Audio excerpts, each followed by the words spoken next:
Welcome to This Explainer. I'm super excited you're here today because we're diving straight into one of the most thrilling historical mysteries ever. We're talking about a guy who literally changed the course of history in just a few short years, Alexander the Great. But here's the thing. Behind that massive, legendary name, there's actually a really complex web of secrets and myths. Let's try and unravel them together. Okay, let's dive into this. When we ask a seemingly simple question, who was the real Alexander the Great? We immediately hit a wall of glaring contradictions. We're not just talking about minor academic squabbles over dates. No, we're talking about the very core of who he was. What actually drove this man to completely upend the lives of millions? I mean, we all recognize this face, right? This is the iconic, classical bust that pops into our heads when we hear his name. But here is the wild part. Even though his face is so familiar to us, historians are actually bitterly divided over what was going on inside his head. Was he driven by some noble, overarching purpose, or was he just a guy consumed by megalomania and his own personal whims? So, the crucial point is that we're looking at two wildly contrasting historical opinions here. On one side, you have the ancient historian Plutarch, who paints Alexander as this visionary philosopher, dreaming of human brotherhood and global harmony. But then, you look at modern scholars, and they see a bloodthirsty tyrant, a ruthless killer, who was basically just manipulated by his mother Olympias and driven by pure, uncontrollable anger. How on earth does one guy leave behind such completely opposite impressions? The debate over his true identity is actually so extreme that scholars compare it to the Homeric question. If you're not familiar, that's the debate over whether the ancient poet Homer was one person or actually multiple people, because the writings are so different. The historical accounts of Alexander are so wildly conflicting, it's almost like we're reading about multiple, entirely different people who just happen to share the same name. Section 1. The Historical Sources Crisis, Searching in the Dark. Now, are you ready for a massive shock? Here it is. 0. That is the exact number of fully intact contemporary historical accounts we have of his life. Absolutely nothing that was written while he was actually alive survived the test of time as a complete work. Crazy, right? There were absolutely people who traveled with him, guys like Callisthenes, who is his official historian and actually a student of Aristotle. Plus, his top generals, Ptolemy and Nearchus, were there too. They kept official diaries and first-hand reports. But heartbreakingly for historians, all those direct sources are totally lost to history. All we're left with are scattered fragments, and the complete works that did survive were written way, way later by historians like Arrian and Plutarch. And that brings us to the real problem. 300. There is a massive, roughly 300-year gap between Alexander's death and the major surviving narratives that we rely on today. Imagine trying to write a totally accurate biography of someone who lived 3 centuries ago, using just a handful of leftover quotes. Naturally, that massive historical void left room for something else entirely to rush in. Now, what's really interesting about this slide is what actually filled that gap. Human imagination absolutely took over. We got this collection of bizarre, fantastical legends known as the Alexander Romance. These stories spread like wildfire, translated into 24 different languages. They featured Alexander fighting dragons, literally talking to trees, being claimed as an ancestor by Malay royalty, and even being portrayed as a deeply pious believer. It's a prime example of myth taking over when the facts go missing.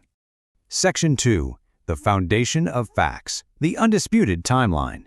Let's look at what we absolutely know for sure, this rapid, brilliant, and honestly tragic chronological roadmap. He's born in 356 BCE. By 338 BCE, at just 18, he's already commanding cavalry at the Battle of Chaeronea. 336 BCE, his father is assassinated, and he is crowned king. 2 years later, in 334 BCE, he invades Asia, and then, 323 BCE, his sudden death. It is an unbelievable string of monumental events, all happening in just a blink of an eye, historically speaking. But how do you actually forge a leader like that? Well, to be the heir of a hardcore place like Macedonia, Alexander went through some intense physical and intellectual training to mold him into this Homeric-style hero. Step 1, proving his physical grit by killing a wild boar without even using a hunting net. Step 2, getting a top-tier intellectual education mentored by none other than the philosopher Aristotle. And Step 3, showing incredible bravery by taming the mighty, famously stubborn horse Bucephalus, who would end up riding with him all the way to the Indus River.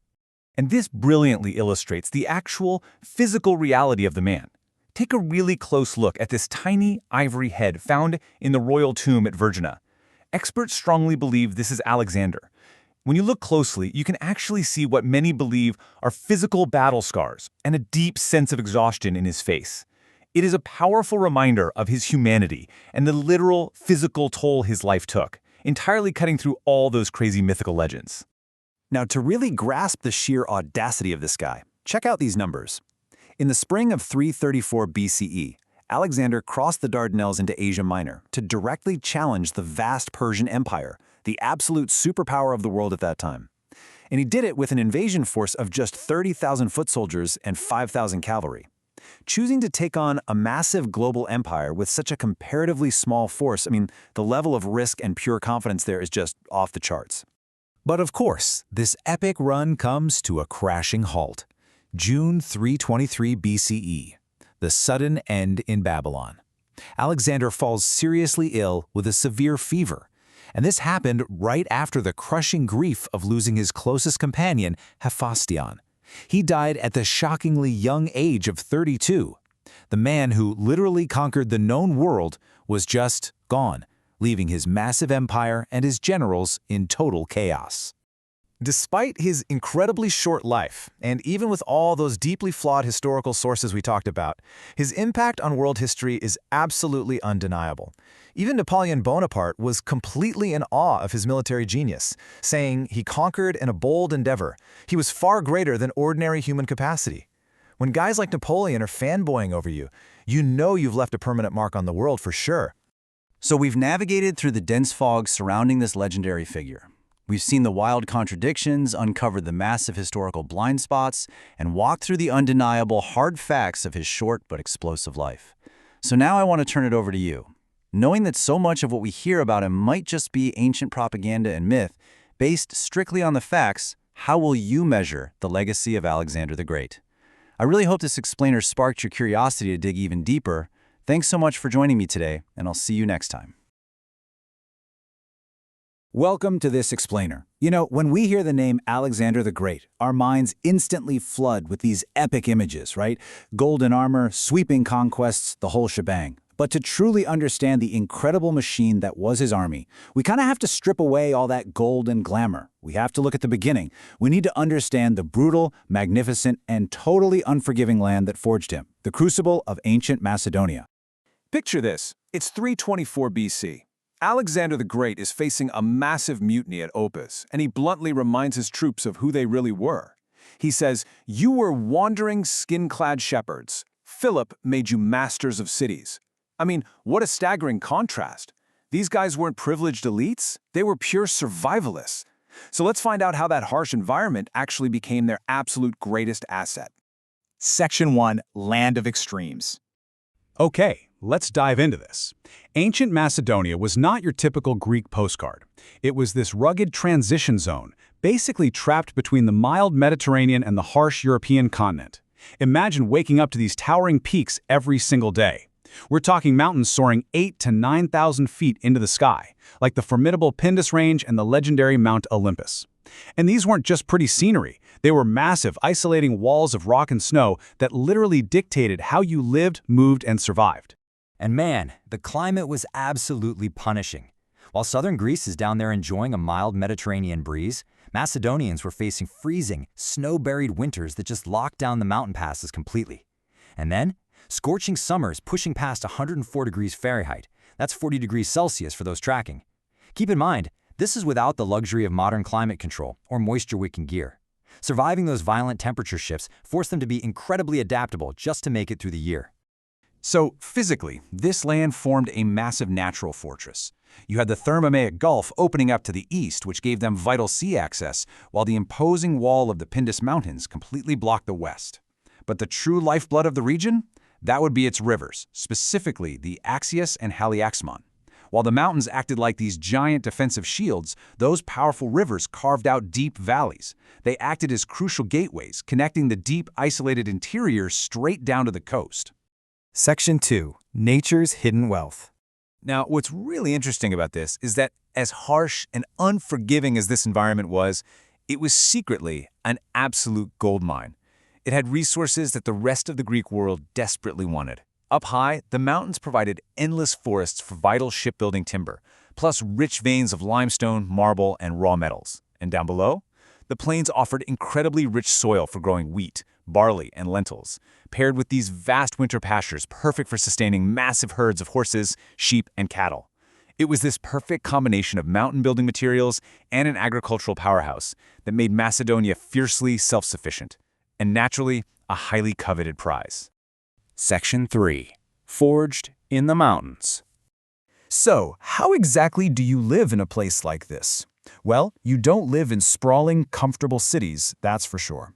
Alongside herds of native deer, the early Macedonians lived a tough, deeply nomadic lifestyle. They were constantly on the move, tracking game across freezing, craggy peaks, migrating up and down those massive mountains with their flocks to find winter pastures. It built a level of raw endurance that a typical city dweller simply could not match. Actually, even the greatest ancient minds recognized this. Guys like Hippocrates and Aristotle, they totally bought into this extreme environmental determinism. They argued that surviving those harsh winters, spending days mining raw metals out of the rocky earth, and literally fighting off lions to protect your flocks, yeah, that naturally weaponized the Macedonian people. It bred an incredibly tough, resilient society from the ground up.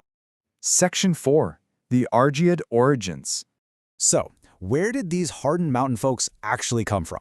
If we look back to the Neolithic and Bronze Ages, early Indo-European migrations pushed down into the Balkans. Then, during the Iron Age, isolated by all those massive mountain ranges we talked about, a distinct rugged Macedonian culture began to form up in the north. But the real game changer happened around the 8th and 7th centuries BC. That's when the Argead tribe, who were the direct ancestors of Alexander, made a massive geographic shift. They moved down from the harsh mountains to establish power on the fertile coastal plains, effectively bridging the wealth of both those worlds. But, this move didn't exactly bring immediate peace. Actually, scratch that. They were constantly surrounded by threats. You had fierce Illyrians invading from the west, Paeonians relentlessly raiding the Axius Valley to the north, and Thracians pressing in hard from the east. From the day they were born, every Macedonian had to be a warrior, locked in this desperate, never-ending defense of their narrow mountain passes. If they weren't fighters, their home would have been completely overrun. No question about it. Section 5. From Shepherds to Conquerors. And this brilliantly illustrates where all the pieces finally come together. High above the ancient kingdom sat the peaks of Mount Olympus, famously known as the throne of Zeus. I mean, just imagine the psychological impact of living your entire life right in the shadow of the mythological home of the gods. Every time they looked up, they were reminded of raw, divine power. The very land they lived on, defined by those extreme heights and deep mythology, perfectly primed their minds for boundless ambition. Let's loop back to Alexander's quote from the very beginning. Those divided, vulnerable, skin-clad mountain tribes, they were transformed into a unified, heavily armed, highly disciplined world-conquering force under Philip and Alexander. The natural wealth of the land provided the timber, the horses, and the food, while the extreme, everyday hardships provided this unparalleled endurance and warrior spirit. Once King Philip finally united them, he didn't have to teach them how to be tough. The land had already done that heavy lifting for him. He really just had to point them in the right direction. Which leaves us with a pretty powerful question to think about. If the brutal extremes and isolating mountains of ancient Macedonia forged the most unstoppable army in history, what modern crucibles are shaping the leaders of tomorrow? How does the environment you operate in right now force you to adapt, harden, and grow? Thanks so much for joining me on this explainer. Keep analyzing, keep learning, and I'll see you next time. Welcome to the Explainer. Let's jump right in, shall we? When we hear the name Alexander the Great, we usually picture this sweeping, almost mythical conqueror who brought the known world to its knees. But today, we're taking a step back. We're going to look right past that towering legend. Our goal here is to uncover the gritty, incredibly complex, and honestly pretty bloody reality of the family that actually produced him. Because to really understand the man, you absolutely have to understand the crucible that forged him, his Argead ancestry. So that brings us to a massive question. Who actually forged Alexander the Great? Was he truly just this lone genius who spontaneously rose to greatness purely on his own merits? Or, and this is what we're going to dig into, was his world-altering success actually the direct, inevitable result of a highly volatile, ruthlessly competitive environment? As we'll see, the world he was born into demanded greatness from day one just to survive. Now, the Argeads love to talk a big game. They boasted this incredibly powerful divine myth, proudly telling everyone they were direct descendants of the gods, tracing their line right back to Heracles and Zeus. Pretty impressive, right? But the bloody reality behind the closed doors of their royal court, far from divine. It was a brutal world of constant assassinations, intricate plots, and a vicious cycle of succession where only the absolute strongest, or the most cunning, made it out alive. Brothers betrayed brothers, and showing even a hint of weakness was a literal death sentence. We all know the iconic face, but before Alexander could become the immortalized figure we recognize today, he had to survive dinner at his own home. He was the product of a totally chaotic, blood-soaked crucible. To really wrap our heads around his true origins, we first have to look at the ridiculously volatile dynasty he inherited. Section 1. Blood and Divine Ancestry. So, this family didn't just stumble into power over the Macedonians. They built a dynasty that actively tied its right to rule to ancient, awe-inspiring legends. Legends that were, frankly, laced with cunning. The ancient historian Herodotus tells this wild story about 3 brothers working for a king. When the king flat out refused to pay them their rightful wages and told them to leave, the youngest brother Perdiccas whips out a knife. He symbolically scoops up the sun's rays shining through the roof right into his lap, claims that is his wage, and just walks out to establish his own rule. From their very inception, the Argeads believed power was something you took by force, wit, and sheer audacity. But man, that audacity came at a steep price. Just look at this timeline. In a span of less than a single decade before Philip II arrived, the Macedonian throne was an absolute revolving door of royal chaos. King Irupus takes power, then Amyntas II takes over, only to get assassinated by Dirdas. Pausanias manages to rule for literally a few short months before being ousted, and finally Amyntas III claims the crown. Let's just say King of Macedonia was not a job title with great retirement benefits. Moving on to Section 2. Philip forges a superpower. Enter King Philip II in 359 BC, Alexander's dad. He steps right into this total bloodbath. And he didn't just inherit a kingdom, he inherited a fragile, fractured state practically on the brink of collapse. But he completely flipped the script, transforming it into an undeniable superpower through some brilliant masterstrokes. He completely professionalized the military, taking it from a seasonal militia to a year-round war machine. He aggressively secured his hostile borders. He drove incredible economic growth to fund his ambitions, and he masterfully used Greek culture and diplomacy to legitimize his power. He wasn't just a king, he was a brilliant statesman who totally rescued his nation. And a crucial military innovation that made all of that possible? The Pejetairoi, or foot companions. See, Philip didn't just rely on rich noblemen for his elite forces. He recruited everyday, ordinary farmers and elevated them into this prestigious infantry force. Why does this matter? Because it completely shifted the power dynamics of Macedonia. It created an intense personal loyalty directly to the king rather than to local lords. It literally turned the capital into an international center of power overnight. Section 3. Olympias, the fierce queen. Now, we often just think of Olympias as Alexander's mother, but she was a fierce, brilliantly formidable political operator all on her own. And she wasn't even Macedonian. She was Molossian, from Epirus. Just like the Argeads claimed descent from Heracles, Olympias' family proudly claimed direct descent from the ultimate Homeric warrior, Achilles. She brought her own intense divine ambition and heroic legacy right into the heart of the Macedonian court. But her life there? Incredibly dangerous. Olympias really had one primary mission: keep her son alive. Philip's court was polygamous. You had multiple wives from different allied states, all desperately vying to secure the throne for their own sons. As an outsider in this intensely competitive environment, Olympias had no choice.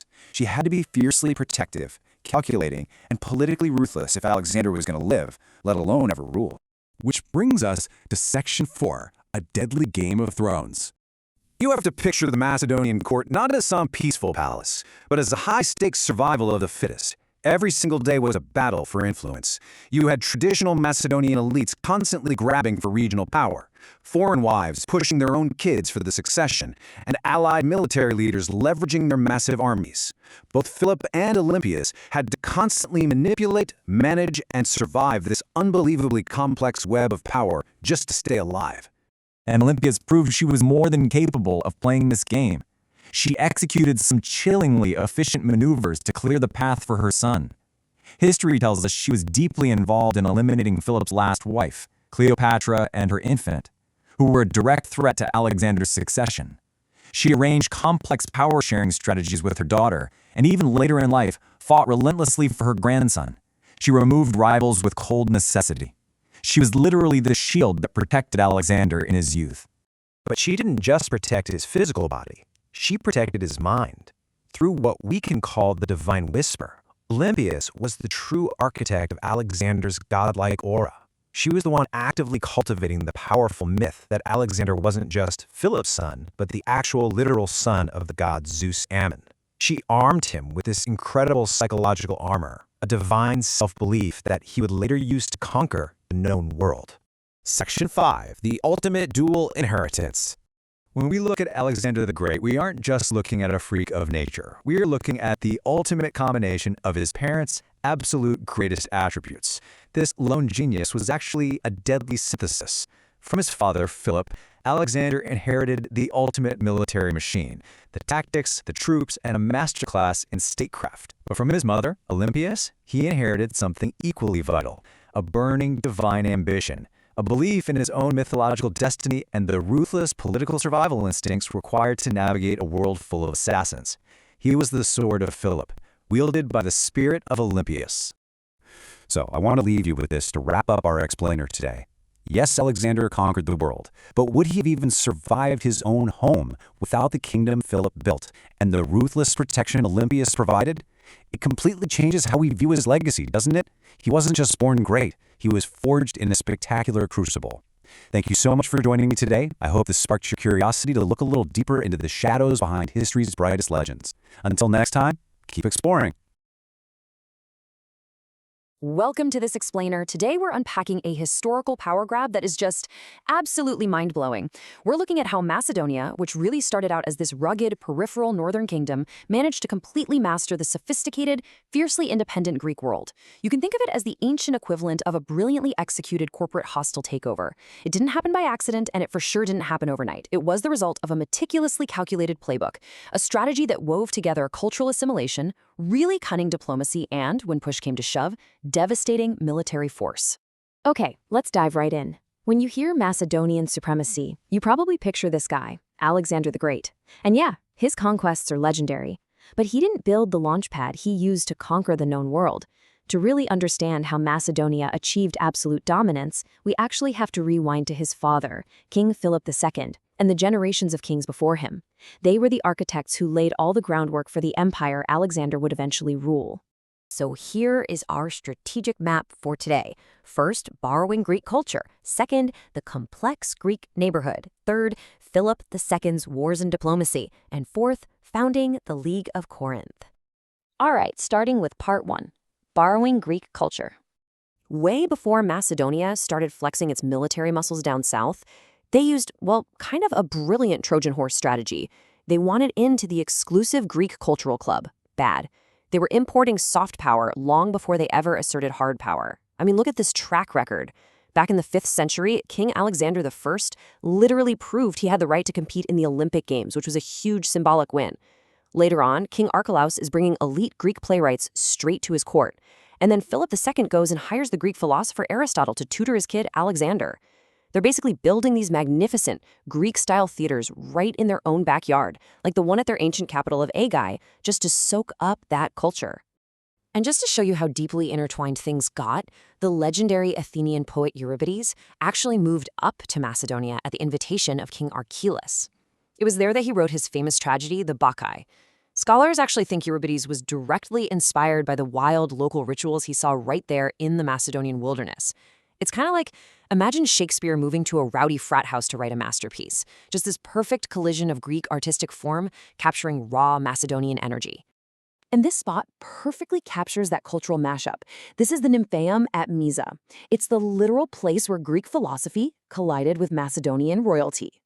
This is the very site where Aristotle taught the young Alexander the Great. By bringing in the greatest mind in Greece to train his heir, Philip wasn't just getting his son a good education, he was cementing this massive cultural bridge. Which brings us to part 2, the complex Greek neighborhood. Okay, put yourself in Macedonia's shoes for a second. You're up north, looking down at the neighboring Greek city-states. What do you see? total chaos. You've got the traditional heavyweights, Athens, Sparta, Thebes, just locked in these continuous, totally exhausting wars with each other. They're fiercely independent, sure, but internally, completely fractured. Meanwhile, up north, Macedonia is playing a completely different game. They're centralizing their government, aggressively expanding their territory, and building this highly trained, unified military machine. It's literally a giant coming together while Greece remained a collection of squabbling states. But here's the core geopolitical tension of the whole era, and scholar E. Badian really hits the nail on the head here. Even though the Macedonians are building Greek theaters and hiring Greek tutors, the proper Greeks, they still looked down on them as total outsiders, sometimes even as barbarians. And honestly, the Macedonians knew they were a distinct people with their own traditions anyway. So you have this incredibly complex, somewhat resentful rivalry. The Greeks had all the prestige, but Macedonia was rapidly acquiring all the power. Let's move to part 3, Philip II's Wars and Diplomacy. Enter Philip II. He looks at his divided neighbors and just exploits it perfectly. He beat the Greeks at their own game using both the pen and the sword. I mean, understanding their complex treaties was just as crucial to his success as his army's phalanx. He manages to secure a seat on the Amphictyonic League of Delphi, which was a massively important religious and political body in central Greece. He negotiates this tricky treaty called the Peace of Philocrates with Athens. He strategically grabs vital mineral wealth at Cranides, which he naturally renames Philippi, and he's constantly using political marriages to lock in alliances. The guy was an absolute master of statecraft. But diplomacy only gets you so far. All this simmering tension between a rising Macedonia and those stubbornly independent Greek states finally reaches a boiling point. And that brings us to the pivotal year, 338 BC. The moment we're talking stops, an overwhelming, world-altering force takes over. Summer of 338 BC, out on the plains of Boeotia, we get the ultimate showdown, the Battle of Chaeronea. We're talking 30 to 35,000 soldiers on each side, a truly massive clash. Philip is commanding the right wing of the army, and his brilliant young son, Alexander, is leading the cavalry on the left. And together, they just absolutely crush the combined forces of Athens and Thebes. In literally one afternoon, centuries of Greek independence essentially vanish. It was a total, decisive Macedonian victory. And that leads us to our final chapter, Part 4, Founding the League of Corinth. Now, winning a war is one thing, but winning the peace, that's the real trick. Instead of just brutally occupying Greece, Philip sets up a completely new system, the League of Corinth. So the crucial point is how brilliantly he structured this. First, he draws strict, recognized borders to finally put an end to all those intercity wars. Second, he guarantees their internal autonomy and protects their local constitutions so they still feel free. Third, he creates a common council of delegates to enforce this new shared peace. And fourth, the absolute masterstroke. The council appoints Philip himself as hegemon. So what does hegemon actually mean? It means he is the supreme military commander of this brand new unified force. It was genius. He gives the Greeks the illusion that they're willing participants in this grand alliance, while effectively cementing his absolute control over their combined military might. He took this fractured Greek world, united it, and pointed all of that aggressive energy toward a brand new shared objective, an upcoming retaliatory war against the massive Persian Empire in the east. Which leaves us with this final, really profound question to think about. Macedonia used Greek theater, Greek philosophy, and Greek political structures as the very tools to dominate the Greek people. So, did Philip truly conquer Greece? Or, by embedding all this Hellenic culture so deeply into his own royal court and future empire, did Greek culture ultimately conquer Macedonia? It's a complex duality that completely defined the ancient world, and it's the exact foundation Alexander the Great would soon use to build his unimaginable empire. Thanks for joining me for this explainer. I really hope it leaves you eager to dig even deeper into antiquity's fascinating playbook. Welcome to the Explainer. Today, we are diving straight into Chapter 5, Surviving by Force, which is honestly the ultimate military restructuring story. Now, when we think of ancient, globe-spanning conquests, whose name immediately pops up? Alexander the Great, right? But what if the terrifying military machine that made his empire possible wasn't actually his own invention? We're going to uncover how a fragile, constantly threatened kingdom literally rewrote the rules of warfare just to survive. I want to start off with a shockingly low number, 4,000. That's it. That is the incredibly meager, totally vulnerable number of soldiers that King Philip II, who is Alexander the Great's father, by the way, inherited when he took the throne of Macedonia in 359 BC. And to make matters worse, he inherited them right after a catastrophic defeat against the Illyrians that had just wiped out 4,000 of the previous king's men. Just imagine, stepping into leadership when your nation's defenses are not just depleted, but fundamentally broken. And if we look at Macedonia's precarious geography, it perfectly illustrates why that weakness was so incredibly dangerous. Notice how completely boxed in they were by these fluid borders, rivers and mountain passes that practically invited invasion. You've got the Illyrians to the northwest, the Thracians to the east, and the powerful Greek city-states to the south. For Macedonia, survival wasn't some guarantee. It was a daily existential threat. They were basically a target-rich environment surrounded by very well-armed neighbors. So what do? How do you survive when you're completely surrounded and hopelessly outnumbered? Well, you change the rules of the game. Before Philip came along, warfare in this region was basically a seasonal activity. Armies were mostly made up of farmers who fought during the summer and then went home to harvest their crops. Philip looked at that and introduced a radical structural solution. He transformed military service into a permanent, paid, 365-day-a-year profession. By offering financial incentives, land grants, and nonstop training, he made sure his army was absolutely always ready, no matter the season. But, of course, a newly professional army needs a professional weapon. Enter the sarissa. This thing was a total game changer on the battlefield. We're talking about a massive wooden spear, capped with iron, measuring an astonishing 13 to 14 feet. That's about 4 meters long. Up until this point, armies mostly fought up close with much shorter weapons. The sheer length of the sarissa completely changed infantry engagement distances. It meant Philip's troops could strike their enemies long before those enemies could even get within swinging distance. It was basically a deadly game of keep away. Naturally, a weapon like that requires a completely new type of soldier. You have the traditional Greek hoplite, heavily armored, built for very grinding, defensive style of combat. But Philip's Macedonian phalangite is a radically different story. Because the incredible reach of the sarissa naturally kept enemies at a distance, Philip's troops could actually ditch a lot of that heavy defensive armor. They rocked a smaller shield, some basic greaves for their legs, and much lighter core armor. This made them incredibly fast, highly mobile, and completely geared toward relentless offense. Now, I want you to take that lighter, faster soldier with his 14-foot spear and multiply him. Traditional Greek battle formations usually lined up about 4 to 8 ranks deep. Philip looked at that standard and just doubled it. The newly modified Macedonian phalanx marched an intimidating 16 ranks deep. Think about that, 16 rows of men, all pushing forward, creating a literal forest of spear points projecting out from the front of the line. It was an absolute wall of wood and iron that physically overwhelmed pretty much anything standing in its way. But this brings up a really vital question for us to ponder. You've got these massive, 16 deep blocks of infantry. You've got light troops and you've got cavalry. So how did such a diverse army fight as one cohesive machine? I mean, having a bunch of highly specialized troops is completely useless if they're just tripping over each other out on the battlefield, right? To figure that out, we have to break down how the Macedonian battle lines were actually segmented. Right in the center, you have the heavy phalanx. Now, their primary job wasn't necessarily to kill every single enemy. Their job was to be an immovable object. They would pin the enemy forces down, locking them into this brutal frontal struggle against those massive sarissas. And in doing that pinning action created crucial vulnerabilities. Specifically, it exposed the enemy's flanks and rear, teeing things up perfectly for Philip's specialized units to exploit. And the main unit doing the exploiting? That was the hateroi, or the companion cavalry.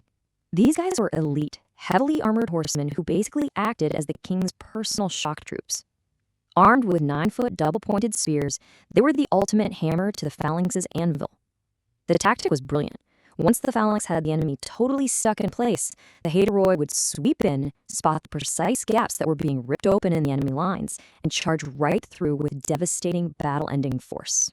But Philip's military machine wasn't just built for open-field battles. Just check out these jaw-dropping hardware specs for his ancient artillery. Philip realized pretty quickly that trying to take a city by starving it out just took way too long. So he built a dedicated engineering corps, and these guys introduced torsion catapults capable of hurling 50-pound or 22-kilo stone projectiles over a staggering distance of 1,600 feet. Suddenly hiding safely behind supposedly impenetrable stone walls simply wasn't a valid strategy anymore. Add in these massive mobile siege towers, and the defenses of neighboring cities literally became obsolete overnight. Now, what good is a powerful army if it takes them months to actually show up to the fight? Thanks to their intense, continuous training regimes, this professional army moved with terrifying speed. They were an absolute logistical nightmare for their enemies. The standard army could march 15 miles a day, fully equipped. And his light troops? They could push an unbelievable 40 miles in a single day. They were highly independent, incredibly fast, and they just completely rewrote the rules of ancient military mobility. Which leads us perfectly into this totally bewildered complaint from Demosthenes, who was a famous statesman from the rival city of Athens. Complaining about Philip, he said, "He makes no difference between summer and winter." Demosthenes actually viewed Philip's relentless tactics as a form of deceit. And honestly, it perfectly captures the pure shock the old world felt. They were so used to polite, seasonal warfare. Facing Philip's relentless, all-weather military machine felt like facing a force of nature that simply refused to play by the established roles. And really, the results speak for themselves. Remember that incredibly vulnerable force of just 4,000 men that Philip started out with in 359 BC? Well, less than 2 decades later, the after picture is just incredible. Philip's army had exploded to over 30,000 elite, heavily trained professional infantrymen, backed up by 3,000 devastating cavalry.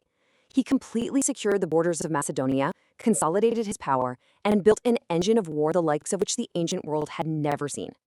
Which leaves us with a final, kind of provocative thought to take away from our explainer today. We all know the name Alexander the Great, but when you look at the sheer scale, the innovation, and the unstoppable nature of the military machine his father engineered, was Alexander's legendary empire truly his own making? Or was his world-conquering success simply the inevitable result of the brilliant, incredibly lethal startup capital built by King Philip II? It definitely makes you rethink everything you thought you knew about ancient history. Thank you so much for learning with me today, and I'll see you next time. Welcome to This Explainer. Today, we're undertaking a massive historical breakdown, focusing on the fascinating events of Chapter 6, Meeting the Distant Threat. Now, we so often focus on the brilliant tactics and those sweeping campaigns of Alexander the Great, right? But to truly understand his legendary status, we kind of have to shift our gaze. We need to look away from the young conqueror for just a minute and examine the colossal, sprawling superpower he was actually preparing to dismantle, the Achaemenid Persian Empire. Okay, so let's dive into this with a massive question. Imagine for a second standing in the shoes of the young Macedonian king. How on earth do you decide to conquer the absolute largest, most formidable empire the ancient world had ever seen? Honestly, it seems like an impossible target. It's an absolute Goliath just waiting to crush a tiny upstart nation. But as you'll see, Alexander wasn't exactly flying blind or just throwing rocks at a giant. To truly understand the scale of this Goliath, we've got to look at the numbers. The Persian Empire wasn't just a country, it was practically a continent unto itself. It stretched a mind-boggling 2,500 miles wide. Just think about that. That is an unbroken landmass extending all the way from the western edges of Anatolia, bordering the Aegean Sea, right across the Middle East, and deep into the rugged Hindu Kush Mountains in the east. It was basically a logistical nightmare and a total administrative marvel, all rolled into one. Now, a colossal entity like this certainly doesn't just form overnight, you know. It was forged in the mid-6th century BC by Cyrus the Great. And Cyrus was a visionary. He managed to unite various Indo-European tribes, but he didn't just conquer them, he absorbed them. He took these massive, already established kingdoms like Media and Lydia, defeated their armies, and then systematically folded their territories right into his rapidly expanding borders. He was literally laying the foundation for a true superpower. And that relentless expansion? It definitely didn't stop there. Cyrus's successor, Cambyses, wasn't content with just Anatolia and the Near East. No, he ruthlessly marched the empire's borders south, crossing unforgiving deserts just to absorb the ancient and incredibly wealthy kingdom of Egypt. In what feels like a staggeringly short amount of time, the Persians had swallowed up almost every single major power center of the ancient world. Then, the baton was passed to Darius I, who pushed the boundaries even further. He looked east, expanding the frontier all the way toward the Indus River. By this point, the Achaemenid kings had created this multicultural empire of unprecedented size. It was this vast patchwork of hundreds of different ethnicities, languages, and religions, all theoretically bowing to one single great king. But here is what's truly staggering about the empire's core: the sheer population density. We estimate that millions upon millions of diverse people lived under Persian rule. To put that into perspective, individual cities within the empire, like the legendary Babylon, boasted over 50,000 residents. In the ancient world, a densely packed urban center of that magnitude was an absolute powerhouse of economic and cultural activity. Which brings us to a really massive logistical problem. How do you rule a superpower this big, spread across 2,500 miles, without modern communication, and actually keep it from fracturing? Well, the Persian solution was to deploy satraps. A satrap was essentially a provincial governor. The title literally translates to protector of the province. These were incredibly powerful local elites who pledged their direct personal loyalty to the Persian king and acted as his proxy. So these satraps operated under a highly pragmatic three-step system. First, they generally allowed local cultural and religious traditions to remain completely intact.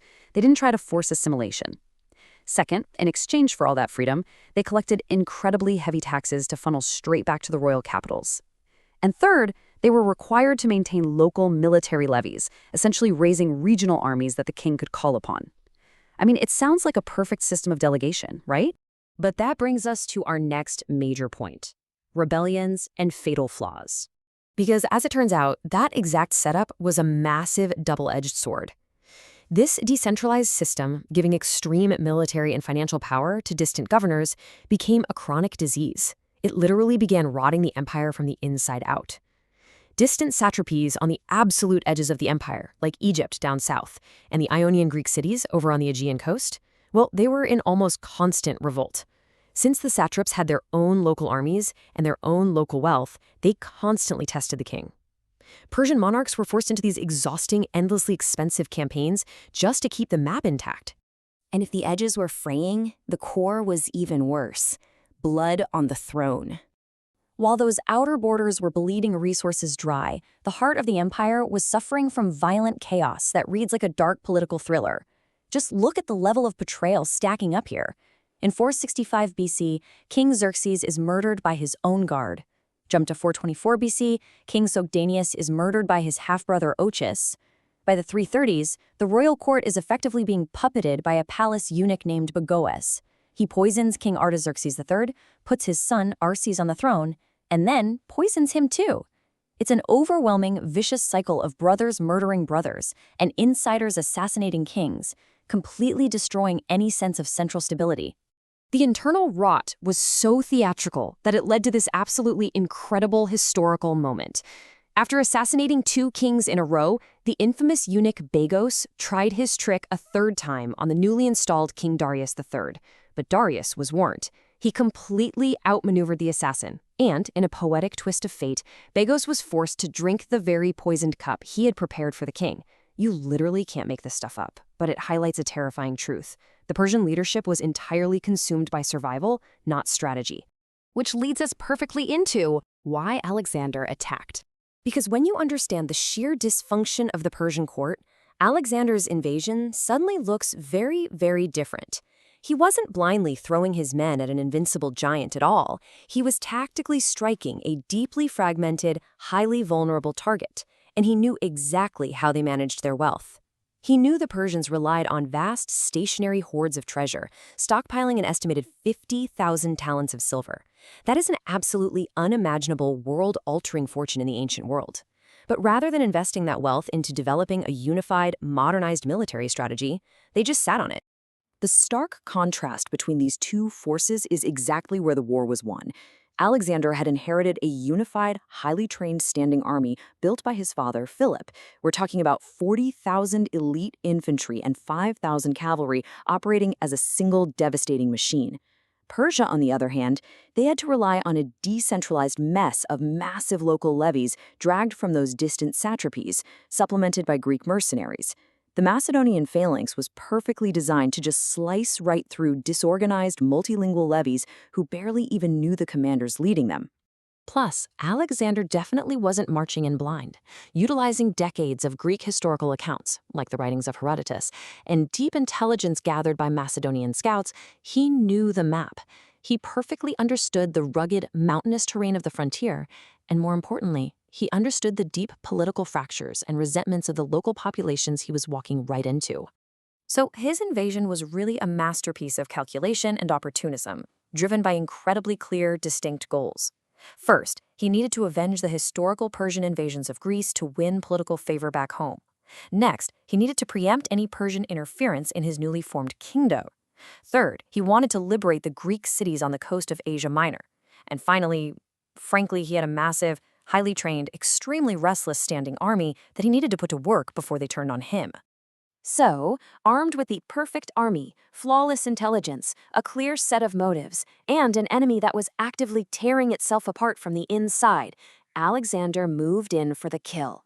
He didn't just want to win some minor border dispute. He intended to dismantle the entire Achaemenid structure completely, absorbing that whole 2,500-mile expanse into his own empire. Which leaves us with a fascinating final thought to ponder as we wrap up this explainer.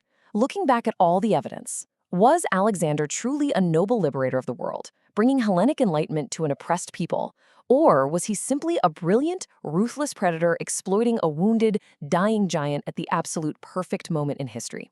It's a question historians still debate today, and I hope this deep dive into the distant threat of the Persian Empire has given you the context to decide for yourself. Okay, let's dive right into this explainer. Today, we're looking at the historical blueprint that built the world's most famous conqueror. We all know the name Alexander the Great, but we are going to look way past the myth to analyze the actual historical architecture of his personality. Essentially, we're going to reconstruct the man from the ground up. Now, you've probably seen something like this before. For centuries, we've looked at this pristine, idealized marble bust and seen this almost magical genius who just sort of appeared out of nowhere.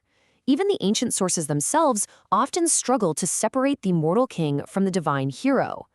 When we look at this flawless facade, it's really easy to just assume his achievements were this explosive, unexplained phenomenon of individual brilliance. But, this begs a massive question. Was this greatness simply born, or was it meticulously engineered? Was it built by his environment, his parents, and his teachers? As we peel back the layers provided by our historical sources, we find that the legendary conqueror didn't just manifest out of thin air. No, he was the ultimate product of some incredibly specific and powerful forces. So, to reconstruct the man, we'll follow this blueprint. 1. Reconstructing the myth. 2. Forged by Macedonian wilderness. 3. The architects, Philip and Olympias. 4. Aristotle's royal masterclass. And 5. Engineering a global empire. All right, let's get into it with Section 1, Reconstructing the Myth. Since antiquity, Alexander's extraordinary persona has totally blurred the line between actual history and Homeric legend. Ancient sources often portray him as a flawless hero, almost like a second Achilles, which makes it incredibly difficult for us to see the very real, strategic forces that shaped his childhood. The texts tell us he literally slept with a copy of Homer's Iliad and a dagger under his pillow. The narrative of Alexander is so wrapped up in this epic heroic style that the genuine historical conditions of his upbringing are often completely overshadowed by these tales of his divine destiny. Section 2. Forged by Macedonian wilderness. You see, the environment itself was his very first teacher. The ancient physician Hippocrates actually noted that fluctuating, severe European climates, exactly like the one in Macedonia, yielded a tough, vigorous, and relentless people. He contrasted this with the softer, more stable climates of Asia, which he believed produced a more passive population. The landscape was basically a crucible. The crucial point here is that this harsh geography and continuous border warfare forged a society where extreme physical fitness and military prowess weren't just valued, they were absolute necessities for survival. The young men of Macedonia grew up driving herds between summer and winter pastures, they hunted wild beasts, and they were constantly defending against raids from their Illyrian and Thracian neighbors. This rugged, unforgiving upbringing perfectly cultivated the exact survival skills and physical endurance that Alexander would later rely on to navigate his troops through the treacherous mountains of Asia. Moving on to Section 3, the architects, Philip and Olympias. Talk about a power couple, right? This brilliantly illustrates the dual engine of ambition operating inside Alexander. On one side, you have his father, King Philip II's practical, relentless state building. On the exact opposite side, you have his mother, Olympias's fierce, mythological drive. Alexander was the perfect synthesis of Philip's calculated military genius and Olympias's absolute, unyielding belief in a divine heroic destiny. Olympias didn't just raise a king, she raised a literal demigod. Coming from the Molossian royal family of Epirus, she embedded a deep psychological belief in his own heroic destiny right from the start. She traced their lineage back to Achilles and Heracles, and later on fully supported his divine connection to Zeus Ammon. But don't mistake her belief for mere fantasy, she was intensely practical. She ruthlessly cleared out any political threats to his succession. There are even allegations she used poisons to mentally and physically weaken Philip's other potential heir, Aridaeus. She was not messing around. Meanwhile, Philip was the one who supplied the physical tools. He completely transformed a fragmented tribal kingdom into a unified powerhouse state with a highly trained professional army. He created the formidable foot companions, or the phalanx, and developed highly advanced siege engines. He established a massive network of alliances across Greece, basically paving the runway for an invasion of Persia. So Philip didn't just hand Alexander a throne, he handed him the keys to the most advanced military machine of the ancient world. Which brings us to Section 4, Aristotle's Royal Masterclass. So Alexander trained physically alongside the other royal pages in the capital of Pella. We can see from ancient hunting murals how competing with the sons of the Macedonian nobility pushed his physical capabilities to the absolute limit. But Philip was smart. He knew his heir needed a mental counterpart to this intense martial culture if he was actually going to rule a complex, expanding world. So all that physical training paved the way for a rigorous, multidisciplinary education. Philip brilliantly hired the great philosopher Aristotle to run a curriculum at a sanctuary in Mysa. Aristotle taught Alexander Greek culture, heavily leaning into Homer's epics, of course, but he also drilled him in rhetoric, statecraft, and scientific inquiry. Actually, historical sources tell us that during his later military campaigns, Alexander ordered his men to collect data on foreign flora and fauna just to send it back to Aristotle's school. It's incredible. This curriculum ensured Alexander could think, govern, and observe just as effectively as he could swing a sword. And finally, Section 5, Engineering a Global Empire. Looking at this, he rapidly accumulated unprecedented titles. He didn't just rule Macedon.